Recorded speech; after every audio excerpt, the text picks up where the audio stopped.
사순절 기간을 보내고 있습니다. 사순절은 부활절을 준비하는 시간으로 시작이 됐습니다. 고대교회에서 이 기간을 부활절을 맞이하기 위해서 저희가 더 영적으로 또 경건하고 또 회개를 통해서 주님의 부활을 맞이할 준비를 하는 기간으로 이 사순절 기간을 보냈습니다. 저는 교회 절기들을 통해서, 특별히 교회력을 통해서 하나님께서 주시는 은혜를 믿고 있습니다. 그런데 제가 처음부터 교회력에 그렇게 관심이 있었던 것은 아닙니다. 사실 저는 교회력을 별로 싫어했던 사람 중에 한 명이었습니다. 아마 저랑 비슷한 분들이 여기에도 계실지도 모르겠는데요. 이 날을 전날보다 뭐가 특별하다고 여기는가라는 생각을 했었기 때문입니다. 모든 날이 하나님께서 주시는 특별한 날이고 소중한 날인데 왜 이 날을 전날보다 더 소중하게 생각을 해야 되느냐란 불만이 어린 저에게 있었습니다.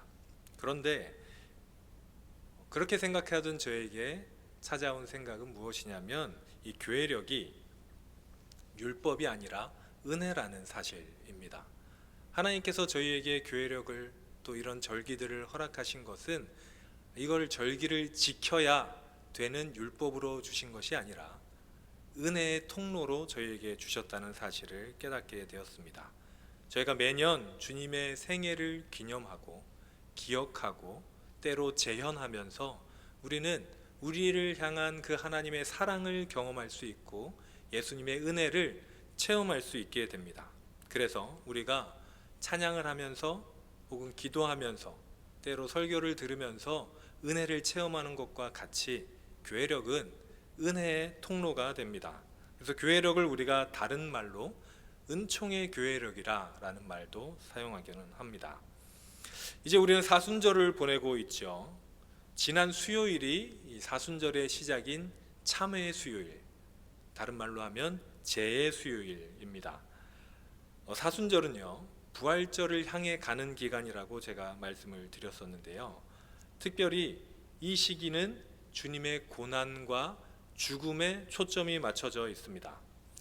이 사순절, 참회의 수요일, 또 다른 말로 제의 수요일에 시작해서 예수님께서 예루살렘에 입성하시고 고난당하시고 죽기까지 이 고난 주간을 우리는 사순절이라고 부르는데요. 특별히 40일의 기간이기 때문에 사순절이라는 이름이 붙여졌습니다. 근데 이 사순절, 즉 40일의 절기가 생기기까지는 사실 꽤 오랜 시간이 필요했습니다. 처음 1세기 교회는요, 예수님께서 무덤에 계셨던 시간을 40시간으로 계산을 했습니다. 그래서 40시간 동안 예수님께서 무덤에 계셨구나 해서 그 40시간을 거룩한 시간으로 지켰죠. 그래서 그 시간을 금식하며 지켰습니다. 그런데 그러다 보니까 조금 더 시간이 지나고 나서 40시간이 아니라 예수님께서 예루살렘에 입성하실 때부터 십자가에 달려서 부활하실 때까지를 거룩한 주간, 성주간으로 지키고 싶다라는 의견들이 많이 생겼고, 그래서 결론적으로는 4세기부터 고난주간을 지키기 시작했습니다. 그런데 그렇게 일주일만 고난주간을 지키면서 부활절을 준비하다 보니까 사람들 사이에서는 너무 짧지 않나, 예수님의 그 은혜를 생각하기에는 이 일주일이라는 시간이 너무 짧다라는 생각을 하게 되었고요. 그 중에 어떤 사람이 1년 365일의 11조로 36일 정도는 하나님을 생각해야 되지 않겠다라는 생각을 하게 됐습니다. 그래서 36일 동안의 절기를 만들었었습니다. 그런데 그렇게 시간이 지나다가 나중에 거기에 4일의 시간을 더 붙여서 사순절이 확립되게 되었습니다. 이 사순절이 시작되기까지는 굉장히 오랜 시간이 걸렸지만 그 첫 시작 제수요일이 생기고부터는 공통적인 관습이 하나 있었는데요. 그것은 뭐냐면 제수요일, 말 그대로 타다 남은 제, 그 제를 이마에 바르는 예식이었습니다. 제수요일에 고대교회는 이마에 제를 바르면서 이렇게 얘기했습니다. 너는 흙이니 흙으로 돌아갈지라 라고 이야기를 했습니다. 회개의 절기, 회개의 절기가 시작되는 제수요일에 이마에 제를 바르면서 너는 흙이니 흙으로 돌아가라 라고 하는 말은 우리가 흙에서 왔다는, 재에서 왔다는, 오늘 본문의 표현으로 따지면 티끌에서부터 비롯됐다는 사실을 기억하게 해줍니다. 오늘 본문 3절을 보시면 주께서 사람을 티끌로 돌아가게 하시고 말씀하시기를 너희 인생들은 돌아가라 하셨사오니 라고 이야기합니다. 오늘 본문은 시편 90편은요 무한하신 하나님과 유한한 인간을 대비시키면서 이야기합니다. 특별히 오늘 본문에 나오는 티끌이란 단어를 히브리어로는 다카라고 하는데요, 이게 먼지나 가루를 뜻합니다. 그런데 이게 명사가 아니라 형용사가 되면 겸손한이라는 뜻을 가지게 됩니다. 그러니까 우리가 가루 같다는 걸 아는 것, 우리가 티끌이었다는 사실을 기억하는 것은 우리를 겸손하게 한다는 사실입니다. 그러니까 본문에서 우리와 하나님의 존재를 대비하면서 티끌이라는 단어를 사용한 것은요, 우리의 겸손을, 우리가 겸손해야 함을, 특별히 하나님 앞에서 겸손해야 함을 이야기하고 있습니다. 오늘 본문에서 하나님께서는 인간을 티끌로 돌아가게 하십니다. 이 말은 하나님께서 인간의 생사를 주관하시는 분이시다라는 말이죠. 우리가 티끌에서 비롯됐는데 티끌로 돌아가라 라고 이야기하신다는 것은 우리의 생사 모든 것을 하나님의 손에 쥐고 계시다는 의미입니다. 본문의 말씀대로 하나님은 우리를 티끌로 돌아가게 하실 수 있는 분이십니다. 그런데 왜 하나님께서는 우리를 티끌로 돌아가게 하실까요? 그것은 우리가 티끌로 만들어진 사람들이기 때문입니다. 사랑하는 여러분, 여러분께서 어떤 물건의 가치를 정하실 때 무엇을 보고 그 물건의 가치를 정하시겠습니까? 여러 가지가 있겠지만 대부분은 주로 그 물건이 무엇으로 되었느냐, 그 물건을 만든, 그 사물을 만든 재료가 무엇이냐에 따라 다릅니다. 만약에 그것이 금이나 보석으로 되어 있다면 우리는 아마 그 물건의 가치를 높게 책정하겠죠. 그런데 별것 아닌 그냥 땅바닥에 굴러다니는 돌멩이나 흙으로 만들어지면 우리는 일단 기본적으로는 그 물건의 가치를 낮게 책정할 것입니다. 그렇다면 우리 인간의 가치는 어떻습니까? 우리는 존귀한 존재들입니다. 왜냐하면 하나님께서 우리를 창조하셨고 우리를 보고 심히 기뻐하셨기 때문입니다. 그래서 우리는 존귀한 존재들입니다. 그런데 우리가 존귀한 존재들이지만 우리를 구성하는 재료가 존귀한 것은 아닙니다. 창세기를 보면 하나님께서 흙으로 인간을 창조하셨습니다. 아무것도 아닌 흙으로 인간을 창조하셨습니다. 하나님께서는 마치 토기장이가 흙으로 그릇을 빚는 것처럼 그냥 흙으로 인간을 창조하셨습니다. 사실 토기장이는 좋은 흙을 씁니다. 그런데 하나님께서는 정말 보잘것없는 그냥 흙으로, 오늘 본문의 표현대로면 티끌로 인간을 창조하셨습니다. 그래서 우리의 가치는 재료가 좋아서 존귀한 그런 가치가 높은 사람이 된 것이 아닙니다. 우리가 어떻게 존귀한 사람이 되었을까요? 그것은 하나님께서 흙에 불과한, 티끌에 불과한 우리에게 마치 생수와 같은 숨결을 넣어 주셨기 때문입니다. 흙에 물이 합쳐지면 흙이 그릇이 됩니다.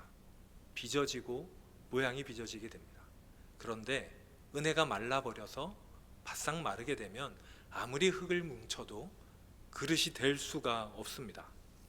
하나님께서 우리에게 은혜의 숨결을 주시지 않으셨다면, 하나님께서 생명의 숨결을 우리에게 불어넣지 않으셨다면 우리는 그냥 티끌일 뿐입니다. 그래서 우리의 가치는 우리의 재료가 아니라, 내가 원래 뛰어나서가 아니라 하나님께서 우리를 지으셨기 때문에 우리가 존귀한 사람이 되는 것입니다. 그런데 가끔 우리는 교만할 때가 있습니다. 원래 우리가 괜찮은 사람인 양 착각할 때가 있습니다.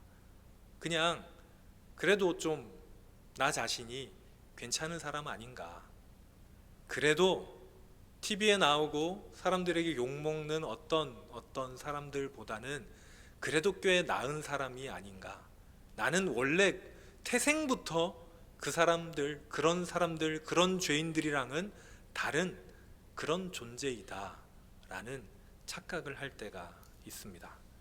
그런데 우리가 정말 죄인이고 우리가 진짜로 하나님의 도움이 없이는 티끌일 뿐인 사람들이란 것을 인정하지 않는다면 진정한 회개는 시작될 수가 없습니다.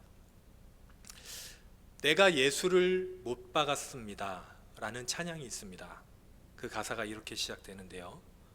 예수, 흠도 죄도 없는 당신이 깊이 감춰둔 내 죄로 인하여 하나님의 어린 양 속죄의 제물 되어 저주받은 나무에 달리셨네. 내가 예수를, 당신을 부인했습니다. 내가 예수를, 당신을 못 박았습니다. 당신이 행하신 일 모든 약속을 다 잊고 십자가에 예수를 못 박았네. 내가 예수를, 당신을 부인했습니다. 내가 예수를, 당신을 못 박았습니다. 나의 모든 죄를 지고 아버지께 인도하시는 내가 예수를 못 박았습니다. 우리는 예수님을 십자가에 못 박은 사람들을 손가락질합니다. 예수님을 십자가에 못 박은 대제사장들, 바리새인들, 그들을 정죄합니다. 사도신경을 외울 때마다 예수님을 십자가에 못 박게 내어준 본디오 빌라도를 속으로 욕합니다. 그리고 그렇게 생각합니다. 나는 그러지 않았다. 나는 예수님을 십자가에 못 박은 사람이 아니다. 나는 죄가 없다. 나는 그저 옆에서 바라볼 뿐이고 죄를 지은 것은 저들 아닌가 라는 생각을 합니다. 그런데 여러분, 그게 아닙니다. 예수님께서 지금 여기에 있는 나의 죄, 우리의 죄 때문에 십자가에 못 박히셨습니다. 만약에 우리가 그걸 믿는다면, 예수님께서 내 죄 때문에 십자가에 못 박히신 것을 믿는다면 내가 예수님을 못 박은 겁니다. 사실 우리는 그렇게 괜찮은 사람들이 아니죠.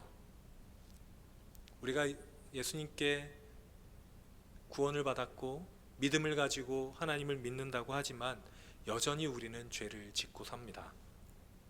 우리는 우리의 욕심을 이기질 못합니다. 우리는 여전히 내 욕망과 십자가 중에 선택하라고 하면 내 욕망을 선택하기를 좋아합니다. 십자가를 마지못해 선택하곤 하지만 곧 내 욕망을 선택할 때가 더 많이 있습니다. 하나님을 선택하기보다는 자꾸 내 뜻대로 살려고 하고 내 마음대로, 오늘도 어제도 그렇게 살려고 합니다. 그래서 우리는 티끌일 뿐입니다.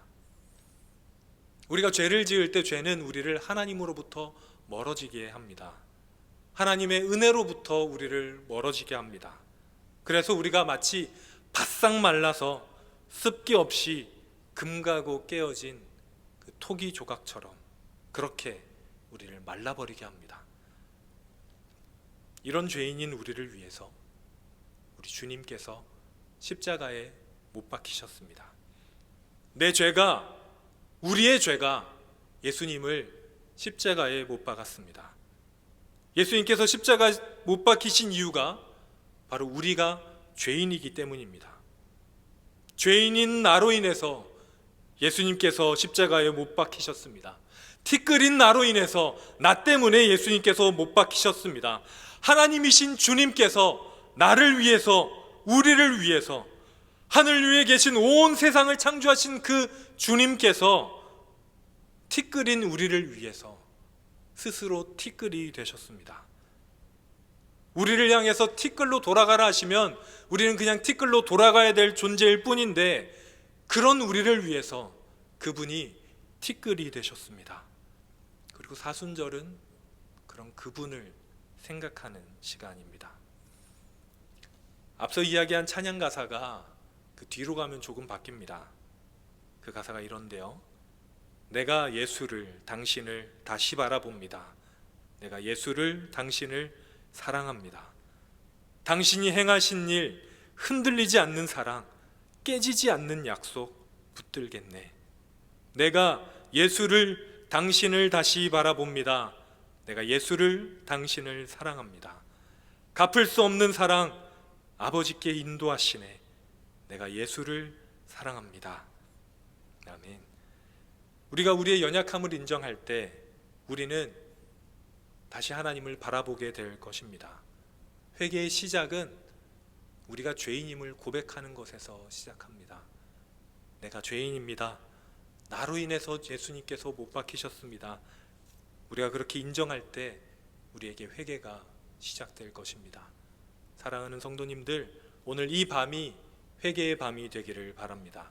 그리고 그런 사순절이 되시길 바랍니다. 우리가 진정으로 주님 앞에 회개하고 기도할 때 우린 주님을 바라보게 될 것입니다. 이 기도회를 통해서 또 각자 가정에서 특별 새벽 기도회에 나오셔서 우리 같이 기도하고 하나님 앞에 나아갈 때에 우리는 다시 예수님을 바라보게 될 것이고 그때에 주님께서 우리에게 은혜를 주실 것입니다. 그리하여서 생수 같은 은혜가 우리를 다시 빚으셔서 금가고 말라버린 토기를 다시 새로운 그릇으로 빚으셔서 우리를 새롭게 하여 주실 것입니다. 사랑하는 여러분, 오늘 그 하나님 앞에 여러분들을 하나님께서 마음껏 빚으시도록 내어놓는 이 밤이 되시기를 바랍니다. 기도하겠습니다.